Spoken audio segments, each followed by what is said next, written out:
ಹಳೆಯಂಗಡಿ ಸಂತೆ ಕಟ್ಟಿದ ಭಾಸ್ಕರ್ ಪನ್ಪುನಾರ್ ಕುಳಾಯಿಗು ಕುಟುಂಬದ ನೇಮಗು ಪೋದಿಪ್ಪುನಗ ಇಲ್ಲಡೆ ಕಲ್ವೆರು ಪೊಗುದೆರ 4 ಲಕ್ಷ ರೂಪಾಯಿ ಬೆಲೆತ ಬಂಗಾರ 30,000 ರೂಪಾಯಿ ರಟ್ಟಾದೆರ. ಮುಲ್ಕಿ ಪೊಲೀಸ್ ಸ್ಟೇಷನ್ಗೆ ಸೇರ್ನ ಹಳೆಯಂಗಡಿ ಸಂತೆ ಕಟ್ಟೆಡ್ ಇಲ್ಲು ಒಂಜಿತ ಪಿರಾವುದ ಕಂಡಿನ ಪೊಲಿತದು ಉಲಾಯಿ ಪೊಗ್ಗಿನ ಕಲ್ವೆರು ಬಂಗಾರ ಪದ್ದೆ ಪಣವು ರಟ್ಟಾದೆರ. ಭಾಸ್ಕರ್ ಪನ್ಪುನರಿನ ಕುಟುಂಬ ಕುಳಾಯಿಗ್ ಕುಟುಂಬದ ನೇಮಗು ಪೋದಿಪ್ಪುನಗ ಈ ಸಂಗತಿ ನಡೆತದುಂಡ. ರಾತ್ರಿ 1:30 ಗಂಟೆಗೆ ಪಿರ ಬನ್ನಗ ಕಲ್ವೇರು ಪೊಗ್ಗುದಿನ ಗೊತ್ತಾತುಂಡ. ಕಬಾಟಿಡ್ದು ಕುಂಟು ಒಯ್ತದು ಕಿರ್ತು ಪಾಡ್ದೇರ. 4 ಲಕ್ಷ ರೂಪಾಯಿ ಬೆಲೆತ ಇರುವ ಉಂಗಿಲ ಕಂಡದೇರ. ನನ್ನೊಂಜಿ ಅದಿಟ್ಟು ಇಲ್ಲಲ್ದ ಜೋಕ್ಲೆನು ತೂವನ್ನ ಲೀಲಾ ಶೆಟ್ಟಿಗಾರ್ ಪನ್ಪುನರೇನ 30,000 ರೂಪಾಯಿನ ರಟ್ಟಾದೇರ. ನೇಮೊಡ್ದು ಪಿರ ಬನ್ನಗ ಕಲ್ವೇರು ಉಲಾಯಿ ಇತ್ತೇರ. ಇಲ್ಲಲ್ದಕ್ಲೆನು ತೂದು ಪದ್ರಾಡಾತೇರ.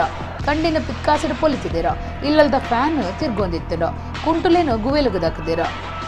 ಕಂಡಿದರ್ತಿನ ಪಿಕ್ಕಾಸ್ ಇಲ್ಲಡಿಚ್ಚಾಂಡ್ ಏರೋದನ್ನ ಗೊತ್ತಿತ್ತಿನ ಕುಲೆ ಈ ಕಂಡು ಕೆಲಸ ಮಲ್ತದಿರಂದು ಭಾಸ್ಕರ್ ಪೊಲೀಸರಿಗೆ ತೆರಿಪಾದೇರ. ಭಾಸ್ಕರ್ ಸುರತ್ಕಲ್ ರೈಲ್ವೆಡ್ ಕೆಲಸ ಬುಲ್ಲೇರ.